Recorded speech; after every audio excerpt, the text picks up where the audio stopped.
All right. Apologies for that. We're live again. We were having few technical issues, but we're back better than before. I'm going to start by saying that I will not do this as well as Sam usually does or as well as Schwinn usually does. Sam, especially, is always so good at, capturing everything. And I feel like there's no better way to open the show than to tell anyone who's listening that when Sam gets on here, especially for these late night shows, it's good to support him because this is a really hard thing to do, and he gets up here and he does it really well. So, yeah, let's hop into the game. The Knicks get a pretty decisive victory over a good Kings team, probably a better Kings team than people know, even without Domantas Sabonis. But this isn't a Kings post game. This is a Knicks post game. They win. The Knicks beat the Kings 133 to 104. Pretty well-rounded effort, I would say. I don't know if anybody played too terribly. Josh Hart and Deuce McBride were the stars of the first half. They really, really got the Knicks going early. Deuce with his 15 points and Josh Hart, doing what Josh Hart does, grabbing rebounds, pushing the pace with some threes mixed in. He was 3 of 4 from 3 in the first half, which is nice to see. It's always good to see him shoot the ones that are open. That's just, I can't emphasize enough how big that's going to be when the games matter. I mean, look, if you're here at 1:20 a.m. Eastern time listening to this, I don't need to tell you what has happened in these games against smart teams like the Celtics and the Thunder. They are going to make Josh Hart beat them. That's what he's going to put up stats. And there's actually no question if he's going to put up stats in these big games because they are funneling the ball to him. They want him to be the one to put up stats. The question will be, is he going to punish them enough? And when he does what he did tonight against the Kings, that's a really, really good step. He shoots 4 of 6 from 3. And another thing we've talked a lot about is the things Josh Hart does really well, they matter even more when Jalen Brunson's not playing. Because Jalen Brunson's sort of this one-man offense, and the best thing you can do when Jalen Brunson's playing is be supportive to him, is to provide space, is to cut off him and elevate Jalen Brunson's ability to carry the offense. But when they don't have that singularity, they need to do it as a team. And so things like Josh Hart pushing the pace off a miss, Josh Hart's cutting, Josh Hart running the offense, his amazing ability to finish at the rim, those impact skills are amplified in this environment. And this, honestly, I think you can make the argument that this is one of the best games he's played all season. I know he's had some silly stat lines, but this was dominant. This was absolutely dominant. Deuce McBride, yeah, I mean, MW just covered it in the chat. Josh Hart shot threes tonight. PJ Tucker already worth a 10-day contract. I have to be honest, folks. Don't, burn me at the cross on my first time here, but I didn't watch the MSG feed. I live in South Carolina, so just sort of at the mercy of NBA TV. They gave me the Kings feed. I like Katie Christensen. It's her name, I think. I hope I got her name right. Apologies if I didn't. I think she's good, so I didn't mind it so much. But obviously, when I saw Mike Breen and Jamal Crawford on the sidelines, I was extremely jealous because Breen's the best and Jamal Crawford is actually very good. I hope Knicks fans got to see that tonight. But back to the game. OG Anunoby was awesome. So good. 5 steals. He was just, they gave him the toughest defensive matchups. They were switching pretty liberally on the perimeter. And OG Anunoby was everywhere. And I don't know about you guys. I'd love to hear from you, but it does seem like there's a little bit more bounce in his step recently. And maybe I'm just seeing things. Maybe I'm seeing what I want to see. But he really seems to have some energy, and that's why, I was on the Strickland Twitter tonight, and that's why I'm panicking when he's still out there with the team up 27 with 7 minutes left, because this version of OG Anunoby, who has the maximum energy, is legitimately one of the 30 to 40 most impactful players in the entire NBA. That might get laughed at by some people, but it's truthfully about where he is. He's that good when he's at his best. And the Knicks need him to be at his best. There's one perspective about OG Anunoby that I don't think a lot of people really know, or if they do know it, they haven't put the words together. He is the most valuable player next to Jalen Brunson that the Knicks have, and that includes Karl Anthony Towns. There is, in my opinion, when the Knicks work out their playoff rotations and they're trying to figure out like who needs to sit when who's playing and how they're going to stagger, OG Anunoby should be on the court 100% of the time that Jalen Brunson's on the court. Those two should be married to each other. Because everything that OG Anunoby does well, Jalen Brunson does well. Or excuse me, Jesus, that was a dumb way of saying it. Everything that OG Anunoby does well fits with what Jalen Brunson does well. There's no redundancy. It's not diminishing. OG Anunoby can be his best self when Jalen Brunson is his best self. And they cover for each other's weaknesses. OG Anunoby isn't a natural initiator of offense. Don't worry. Jalen Brunson's got you. He'll draw 2-3 defenders. And now OG Anunoby, in the certain spacing environments can be operating with an advantage. On the other end of the court, everybody knows, Jalen Brunson, he tries, but he's a limited defender. Well, OG Anunoby is one of the best help defenders in the entire NBA. And he's just one of the best defenders in the entire NBA. Those two should just always share the court together. And you saw on both ends of the court tonight what a healthy, energetic OG Anunoby can do. 24, 8, and 7 with 5 steals. Just absolutely wonderful. Deuce McBride, again, look, you probably, if you know me, Frank Barrett on Twitter, you probably have seen me talk about it a number of times. This guy just needs to play. He just needs to play. He needs to play more. He needs to play more when Brunson's back. This isn't, we had the same conversations 2 years ago when Quickly was a Knick, and I thought it was silly then, and I'm going to think it's silly now. Deuce McBride isn't just doing this because he's starting. He's not playing like the right teams. He's a good basketball player that helps your team in a number of situations. And there is overwhelming lineup data to show that whether he's starting, like he did at the end of last season with the team that, mind you, Jalen Brunson, Deuce McBride, Dante DiVincenzo, Josh Hart, Isaiah Hartenstein, small lineup with 3.5 shooters, second best lineup in the entire NBA. Was that all because of Deuce McBride? No. But my point is that a starting lineup that played over 300 possessions of basketball was the second best lineup in the entire NBA. Deuce McBride was a part of that. He can be a part of special lineups because he is a very, very good supporting player. And he showed it again tonight. It's great when his shots are falling, but Deuce McBride's good when his shot isn't falling too. And he made some of his biggest plays of the game tonight on defense. He was unbelievable defensively, and he did it kind of in a weird Josh Hart way. He did it the Deuce McBride way.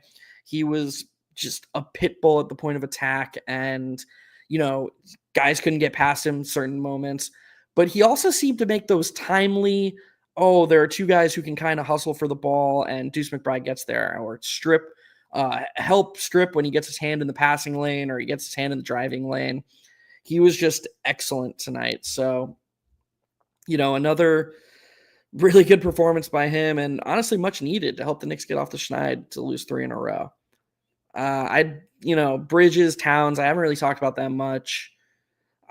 I don't want to say that I don't have much to say about either of them because, they were good. Obviously you don't win by 30 points without Jalen Brunson, without Towns and Bridges being good, but it was just, they were good. Off the bench, I actually really liked the performance from Landry Shamet, and I think that Shamet needs to continue to show Tibbs that he can help this team when his shot isn't falling. That's the most important thing that Landry Shamet can do, because you don't want a guy like Shamet, who is the best shooter off the bench, at least when Deuce McBride's starting. You don't want his playing time to be determined by the volatility of three-point shooting.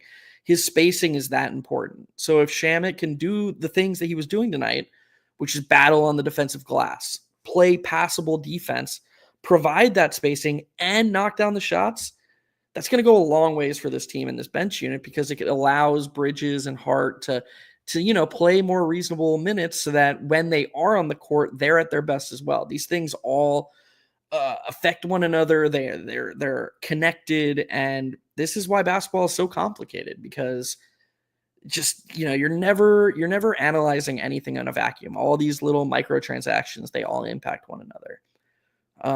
Let's see. HB Greg says Schwinn went apocalyptic on Tibbs last game for starting Deuce instead of Payne, when Deuce is more of a wing, and I agree with him. But what do you think? I don't agree with that at all. I don't agree with that perspective at all. I saw Tyrese, shout out Tyrese, who also does a great job in this post game. Shout out to Schwinn as well, who does a great job in this post game. Tyrese said something similar, which was basically that Deuce doesn't fit this team as a small wing. He either needs to be good with the ball in his hands or he just doesn't work. And I have to be honest, I just could not disagree with that perspective more. Do I think Deuce McBride is a true point guard? No, I don't think Deuce McBride is a natural table setter or creator of offense. I think he's always going to struggle getting to the rim. Last time I checked, I think he's in like the 8th percentile in efficiency at the rim this year. His left hand is brutal. We saw that again tonight. But that's just not how I view basketball. And do I think you do need that? Yes, I do think you need some table setter. But when you have Mikal Bridges and OG Anunoby and Josh Hart and Karl Anthony Towns, when those are your other 4 players, I'm sorry, you just don't need the true point guard mold. You need the best player. And in my opinion, the gap between Deuce McBride and Cam Payne or Tyler Kolek is so wide from an impact perspective that whatever gains a guy like Cam Payne gives you in terms of setting the table, in terms of running the offense, it's just on the whole, you're going to lose on the net. So I'd just rather have the better team out there. That's my perspective. That's how I view it. And I feel very strongly about that. And I think the lineup data backs that up too. Like, I know we haven't seen large samples of Payne with the starters, so we don't really know. But I think over the 2 years and all the different lineups that Deuce has succeeded in, it's just pretty overwhelmingly not positive. Like, we can't be sure, but all arrows are pointing towards Deuce is the answer here. I also think let's also say one more thing about this. Tom Thibodeau gets arrows thrown at him no matter what he does. From me as well. I'm not going to distance myself from that. I'm probably as hard on him as any Knicks fan there is. But if he didn't start Deuce and it went poorly, that would have been that people would have went nuclear. He was already getting shit for not playing Deuce enough. So he had, in my opinion, his hands were almost tied. And I think he had to start. That had to be the first place he went. And David Goodman, not as hard on him as any fan I exist. Yeah, that's fair, David. Although I will say, David, and don't get too mad at me, but early in the season, there were me and you had some conversations about how XJ and I over at High Hand Theory were being too hard on Tibbs and on Josh Hart.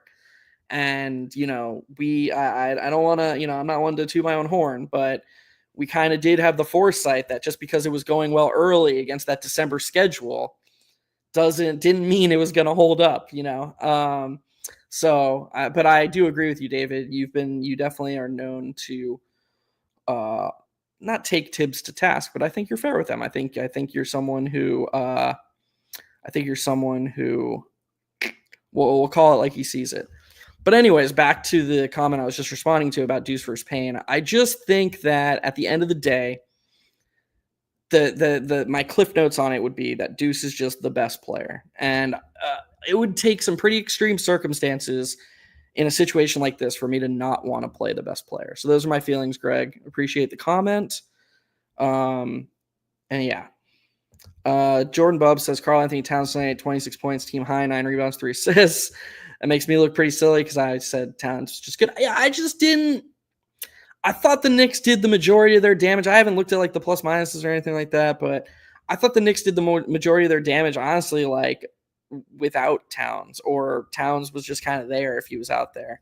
I know his spacing is always important, and trust me, I'm a huge Karl Anthony Towns fan. I'm not looking for reasons to like dump on the guy, especially with what he's been through recently. But yeah, I thought the story of tonight's game was Hart and Deuce and OG Anunoby. I thought those 3 really, really carried the water for the team tonight. But yeah, I mean, look, 26-9, 3 of 6 from 3. Obviously, he's helping you out. I actually thought he played some really good defense. Obviously, there were a couple of Towns plays where it's just you shake your head. I think it was Devin Carter one time got to the rim. Not hating on Devin Carter. He's a nice rookie, but he just made Towns look small. And sometimes you just shake your head. You're just like, dude, you're like a super athletic 7-foot guy. Like how is this happening? But yeah, I thought Towns played really good defense for him in this game, which was nice to see. He was in good spots. He had really, really good synergy and like chemistry with Deuce a couple times on some switches where like it seemed like Towns is going to default to what he used to do, but he actually just kind of foresaw what Deuce was trying to do and adjusted on the fly, which was nice. So yeah, I really like that. Thanks, Jordan, for the comment. Kevin Danishevsky, my guy. Kevin's big supporter, and just honestly, I think I can call him a friend at this point. He's always been super kind to me, so appreciate you showing up, Kevin. Honestly, not surprised to see you because you've just always been so kind to me, so thanks for that. Yo, Jeff, the Deuce, McCall, OG, Hart, Mitch lineup is the 1-2 non-spacer lineup I actually think can be freaking awesome. Mitch's newfound ability to switch makes it just about a perfect D lineup. Yeah, it has to be good on defense, especially against the smart teams. And this is, feel free to comment again so I can further understand your perspective. But this is an important distinction, and it's going to sound like a cop-out to me. But, and for anyone who doesn't know, I'm about to say his name for the second time. XJ and I have started our own endeavor called Hot Hand Theory. So I'm just don't want anybody to be confused. An important distinction XJ and I often make is that these lineups can work, but what it takes, and offensively too, but what it takes for these lineups to work offensively is the opposing team reacting suboptimally. And we're seeing fewer and fewer as the game plan gets out. We're seeing fewer and fewer teams defend that way because it's teams that don't put a center on Josh Hart and treat Josh Hart like a spacer.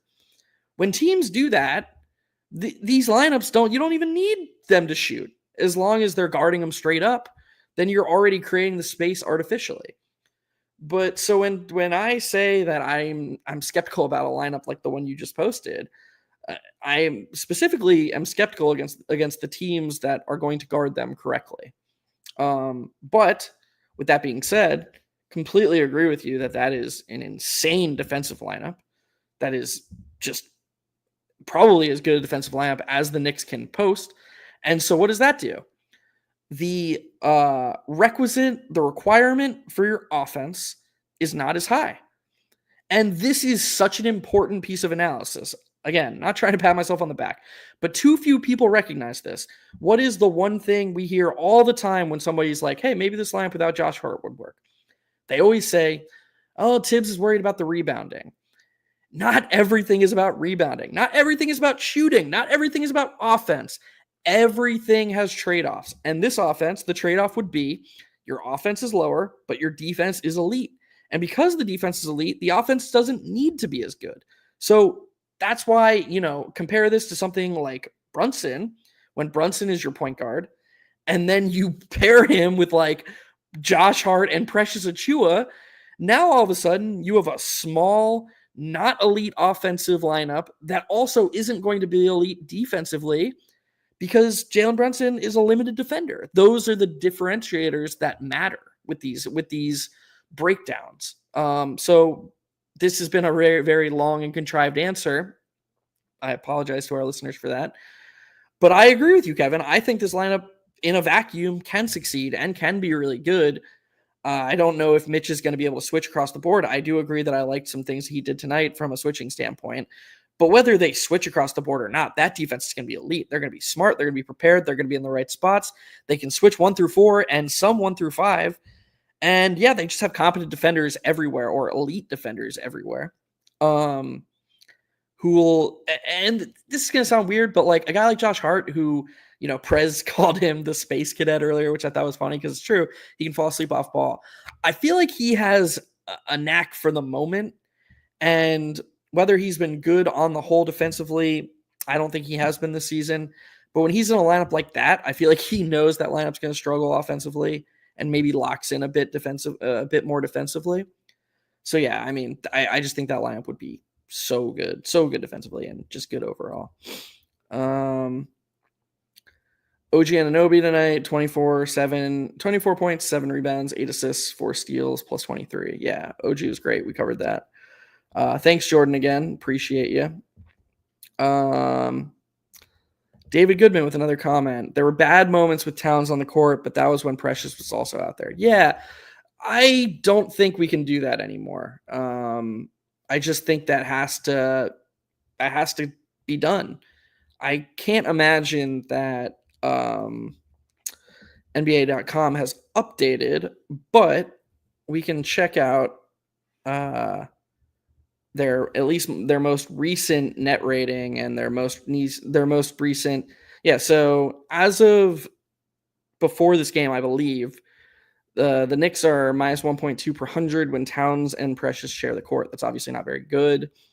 Those two they shouldn't play together, which, I mean, the truth of the matter is the only time you can play Precious Achiuwa is when he is your backup center. That's it. That's the only time he can play.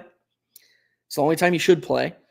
This idea that he was their best option at power forward earlier when certain guys were out or when, we didn't have a backup four. So when OG wasn't on the court, Precious, it's a laughable thing.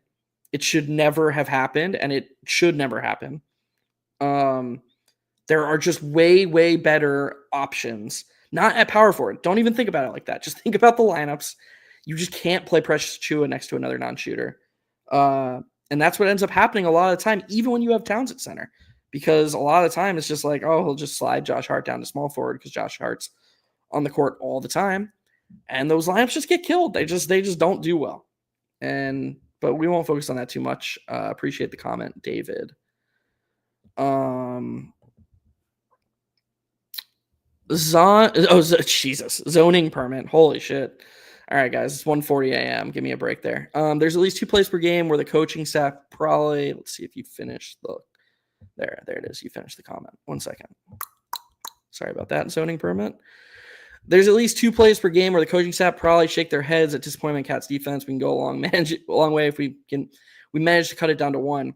I totally get what you mean. Honestly, I completely understand where you're coming from here. It's just what you're touching on here is something that's so important. And that's that when the playoffs come around, you're going to win or you're going to lose at the margins. That's everything. And that's why you have to prepare for those moments. You have to be ready, whether it's Towns' defense, whether it's the lineups you deploy. You have to win every single margin. Maybe the Celtics don't. Maybe the Celtics don't have to win at the margins. Maybe they can, they can have games where they don't shoot well from 3, or they can have games where they're a little sloppy with turnovers. They can, even in the playoffs, they can be like, Porzingis, is he going to be able to play 4 playoff series? Maybe we should play Luke Cornett a little bit more tonight, or Al Horford at 40 years old. Maybe they can get away with that. But I seem to be on an island here, but I believe that this Knicks team can win a championship this season. I still believe it. And I think that the only way they can, though, is if they win the margins. They have to win the margins. And Towns' defensive prowess is one of those margins. Like you say, zoning permit. If he can cut the plays where he just forgets that his guy is cutting, or he forgets that he's supposed to be the one stunting a certain drive, and the guy just gets a layup, if he can cut those errors down, that will go a long way because he already doesn't protect the rim very well. So the thing is, watch Nikola Jokic in the playoffs. Seriously, like, this is going to sound crazy to people who don't watch the Nuggets and people whose only exposure to Jokic is the stupid discussions you see on Twitter. But if you watch Nikola Jokic in the playoffs, he is just as limited a rim protector as Karl Anthony Towns. Honestly, you can watch him during the regular season too. Does he have lapses? Sure. But his IQ and his placement, his footwork, and his hands are so active that he is helping them. He is not killing them defensively the way people think they does. And it's all through placement. It's all through active hands. And it's through defensive rebounding.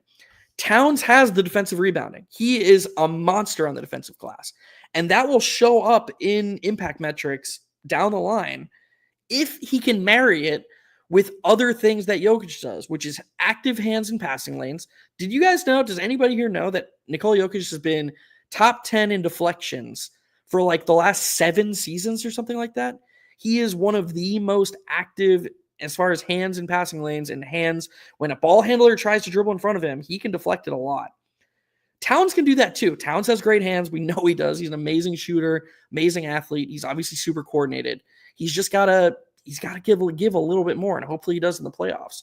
And then it's about placement. And we know Towns is a high IQ guy too. So he has the ability to be a helpful defender in the way that Jokic is, or at least approximate that. He just has to, sharpen the edges, and we have to get a little bit better at the margins, to your point, Zoning Permit. So thanks again for the comment. Appreciate you. Kevin Danishevsky says, to be clear, I wouldn't call that to become the starting lineup or anything. I just think it's so good defensively that while the really great teams will certainly hamstring their scoring, it might still survive. Yeah, I completely agree. I think that team would be good enough defensively that it just doesn't have to score that much, and I think it would be good. So I agree. I want to see it some. I found it interesting that I continue to find it interesting when he pulls Towns and who Tibbs and who he pairs the subs with. But it's tough to nitpick that stuff. And trust me, I'm the king of nitpicking, so I'm probably being hypocritical here. But it's just, when I think about it rationally, it's very tough to nitpick that stuff because you're operating without Jalen Brunson. I mean, like, is it fair to expect Tom Thibodeau to get the most out of this set of guys, or to try to? Yes. But you can only take that so far. This is still going to be, a pretty limited team without Jalen Brunson, and that's okay. So we have to do our best to say, where are the areas where Tibbs is excelling or falling short, and try to be as objective as possible about that. And that's what I try to do. David Goodman says they can't win a championship with this coach. He doesn't adjust and can't think quick enough as events unfold. Yeah, so, I mean, look, I'm not going to say you're wrong, because, I'm the guy who got roasted on social media by everybody for calling out Tom Thibodeau and his lack of late-game adjustments. But I don't think that – I think – here's what I'll say to this, David. I think that the Knicks are a very, very, very wealthy and successful organization with a bunch of areas that they can and have shown to be willing to spend money. And they have the resources to be as prepared as any team in the league. And that's with an analytics department, that's with a video department, that's with what's the word I'm blanking on right now? Like the health or whatever, the people who deal with injuries. It's almost 2 a.m. Sorry, guys. Yeah, they have the capability to be as prepared as any team in the league. And so the medical staff, Jesus, they have the capability to be as prepared as any team in the league. And I think there's a world where when the season comes to an end and they have a specific opponent to prepare for, and that's any playoff series, whether that's Boston, whether that's round one, it looks like they're going to play Detroit or maybe Milwaukee or Indiana, one of those three teams probably. I think that they're going to have the time. I think the way Tibbs views these regular seasons, David, I think he just wants to get through them. I think he's doing his best each night to win each game, but he definitely does not think about the overall macro, or at least not to the extent that, some other coaches might. But I think, and my evidence for this, David, is the Cavs series, which in my opinion, off the top of my head, I could tell you right now every single series that Tom Thibodeau has won as a head coach. 2011, they won 2. 2013, they won 1. 2015, they won 1. And then he won 1 in 2023 and 2024. I think the first round against the Cavs was the best coaching performance of his career. And the reason I think that was the best coaching performance of his career is because he absolutely eviscerated the opponent. This wasn't a Knicks team. And I know the Knicks I think they closed as either small betting favorites or small dogs. It was like close to a pick 'em. So it's not like I'm not giving this win entirely to Tom Thibodeau. But this was a dominant series. This was a dominant 4-1 win where the Knicks won twice in Cleveland. And And David, you bring up a good point. I'll highlight it next. But this was a series where Tom Thibodeau saw the weaknesses of Cleveland and he built their entire game plan around that. And everything the Knicks did on both ends of the court was built around these weaknesses that Cleveland had. So I guess my point is that if they can prepare like that, I just don't see why they wouldn't be able to, why that's not in the cards for them. And you bring up a really good counter, which is that the next series, after they beat Cleveland, they played an 8 seed Miami. Miami series lost 2 years ago, sticks in my craw.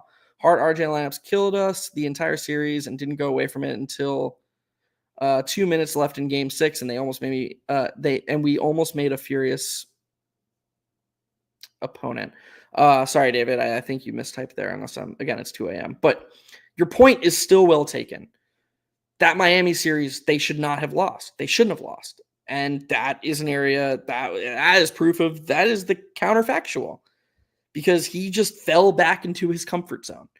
Playing RJ, even after Quickly got hurt, and was struggling, before Quickly got hurt, overreacting to a couple of bad games when Quickly was that good in 2023 was just nonsense.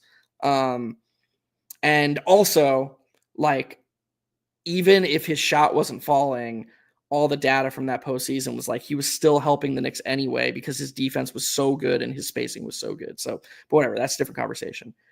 To try to run the offense through Jalen Brunson and place Josh Hart and RJ Barrett 1 and 2 passes away, you were just playing into a coach like Spoelstra's hands. But he wanted the size. He wanted the guys that he trusted the most. And that meant Quentin Grimes, who put together one of the most brilliant role player performances in Knicks history in a playoff game. How many role players have played a game like Quentin Grimes played in game 5 against Miami that season? Was it game 5? I think it was game 5 when he played 48 minutes. And he guarded Jimmy Butler and he got that steal on one leg. That was an epic performance by Quentin Grimes, whose spacing was a huge part of that. They needed him out there, but that's not how he thinks. And this is why I think there's a strong argument that the ceiling of this team could be with a different coach. It could be. But this is Tom Thibodeau's team, at least through this season, and honestly, probably through next season, but definitely through this season. And this is his opportunity to say, yeah, I have my biases, but when it comes down to in a playoff series, I'm going to do what the data and what gives this team the best chance to win. That is his opportunity, these playoffs.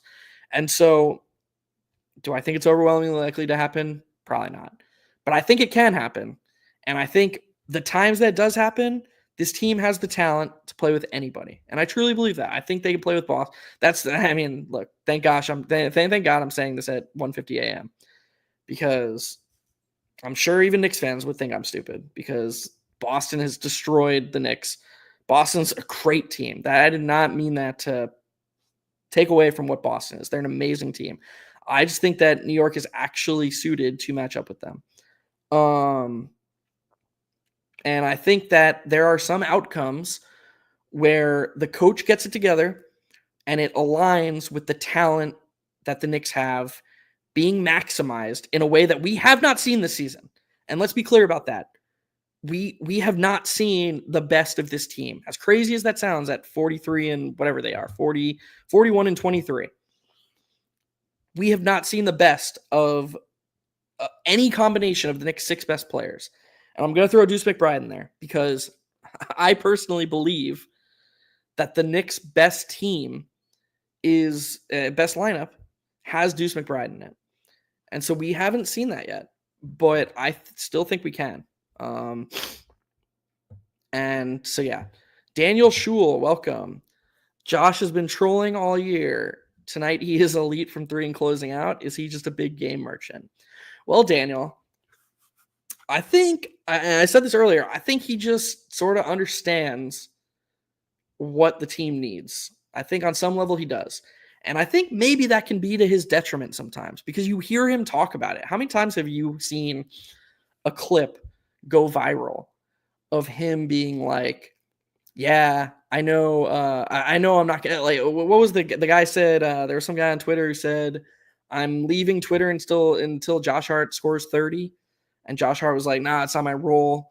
And then he says to Brunson on their show, whatever that's called, "Oh, I got to sacrifice. Somebody's got to sacrifice." And it's like, dude, first of all, with the way they guard you when Brunson's playing, you're not sacrificing. You're the one who's going to be getting a lot of open shots and cuts.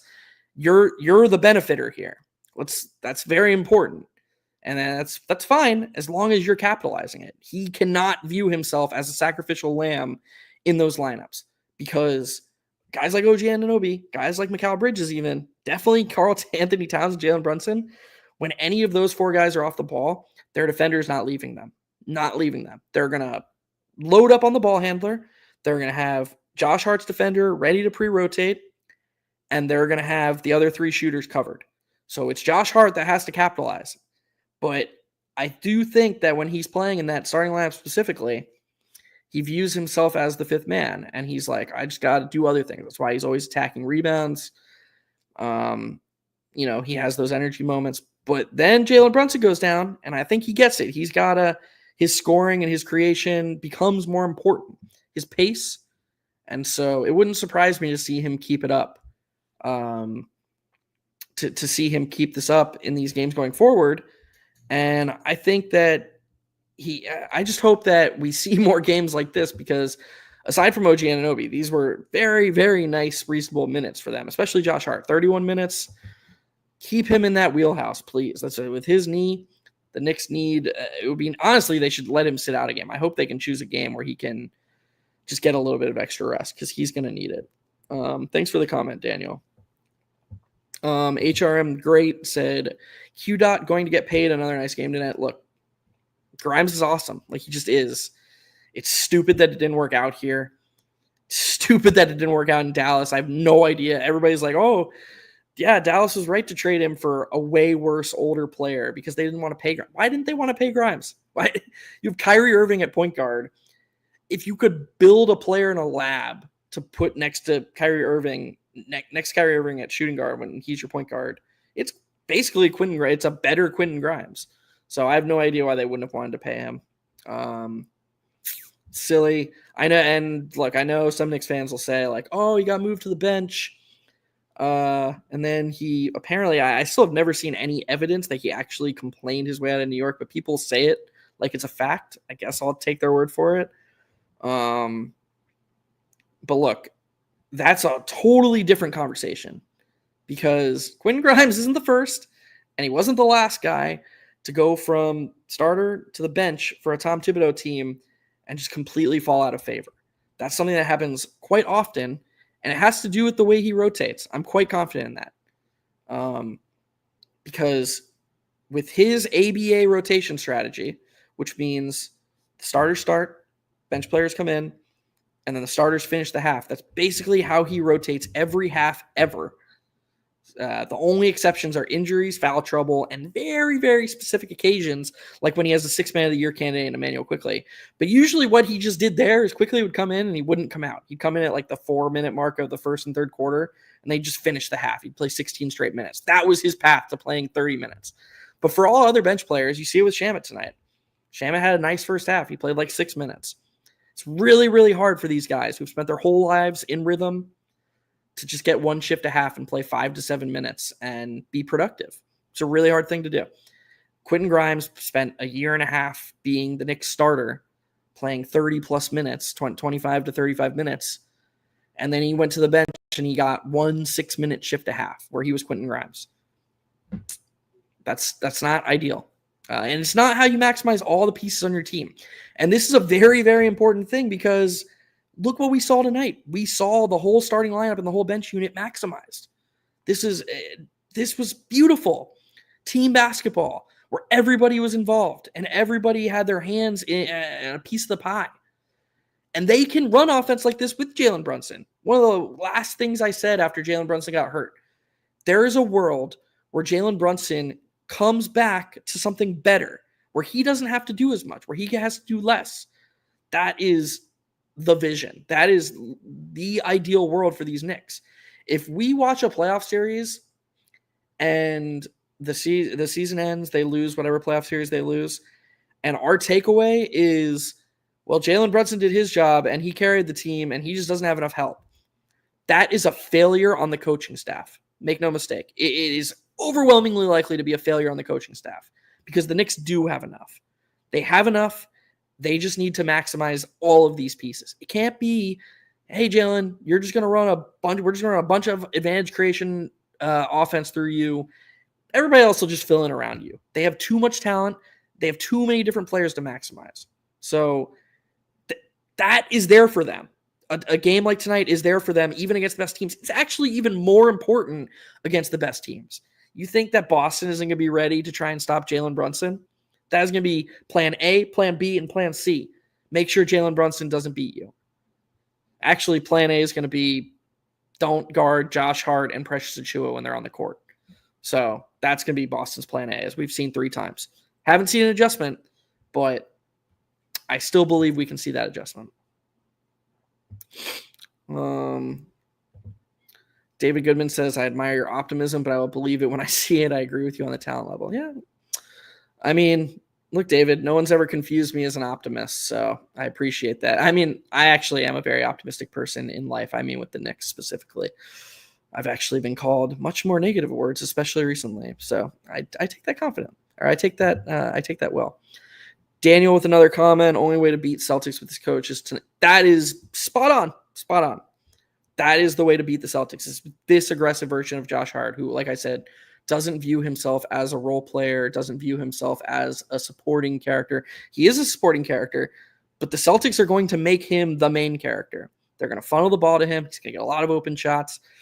He's got to find a way to be like this all the time, including when Jalen Brunson's back.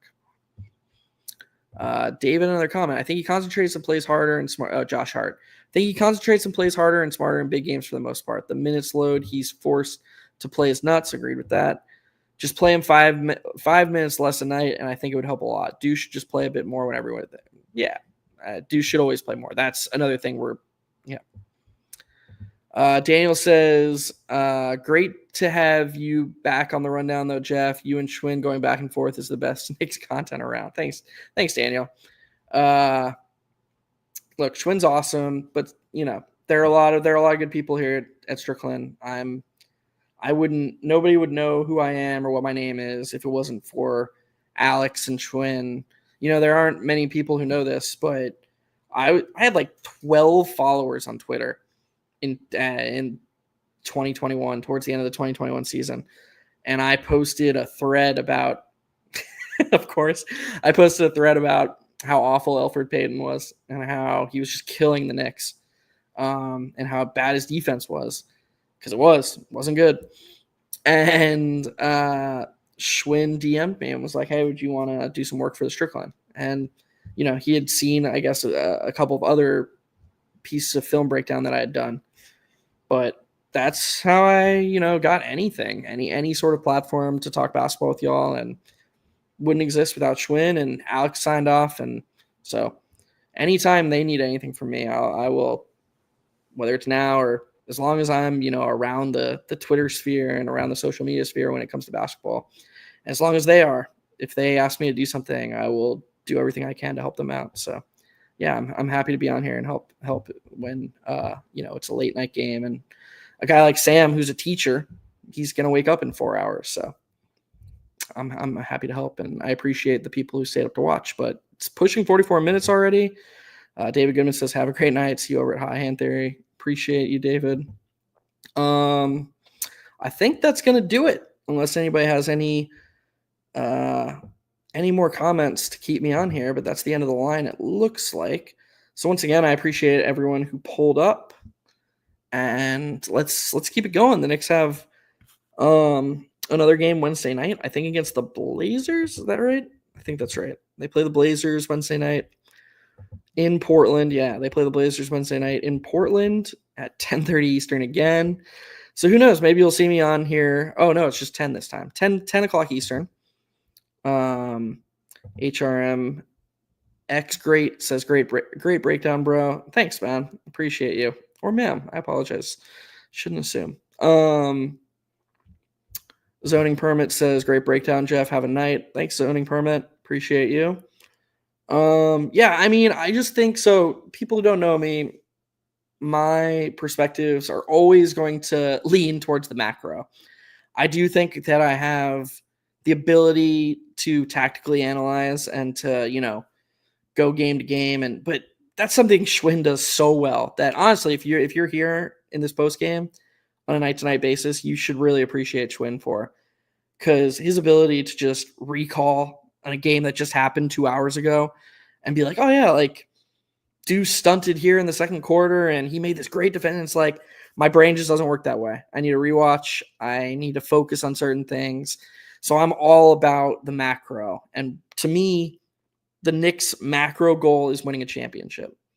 That should be the number one goal for this Knicks team. I don't think this should be viewed as year zero. I don't agree with that. I hope that's not what they're thinking.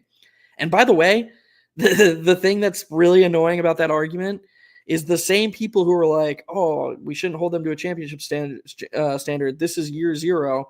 They're the same people who are also defending the fact that the Knicks starting lineup before Jalen Brunson went down had played like almost double the minutes of any other lineup in the NBA. So if this is year zero, why are they not being more experimental? There's no logic there. There's no logical consistency there. You can't have it both ways. They clearly don't view this as year zero. They thought that was the best lineup. That's why they ran it out there so much, because Tom Thibodeau thought it gave them the best chance to win. We should be holding them to that standard. This is a team that when the opening tip to the season happened, when that first Boston Knicks game, when that tipped off, the Knicks were third in betting odds to win a championship. That is what the books thought of them. And you can say, oh, there's Knicks favoritism or blah, blah, blah, blah. Whatever. Top 5 team to win a championship? What other top 5 team to win a championship's fan base is like, let's get them next year? Who knows what's going to happen next year? Who knows what super team is going to be formed? How many years left, Josh Hart has playing these minutes? Mikal Bridges, this is the year. This is a year they can win a championship. And am I saying this is the only year? No. I will say next year, if this team is together and they're healthy, that they can win a championship.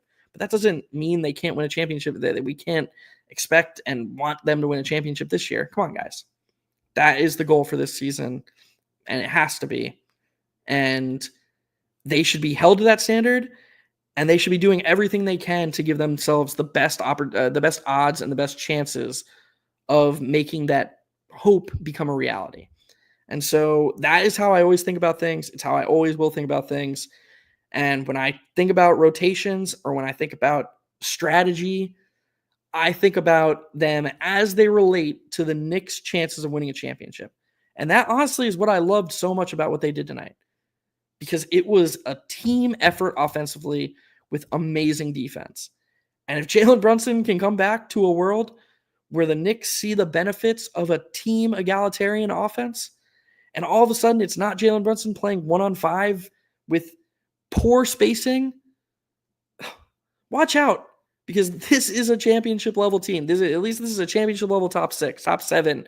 Now Mitchell Robinson's back.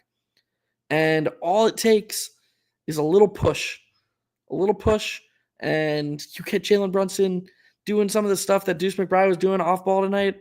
Did you guys see that one set I posted from Strickland? There was a set tonight. I said on my Frank Barrett account, it might have been my favorite set of the season. I mean, what is it? Third quarter. Yeah, third quarter. It was after OG Anunoby got hurt.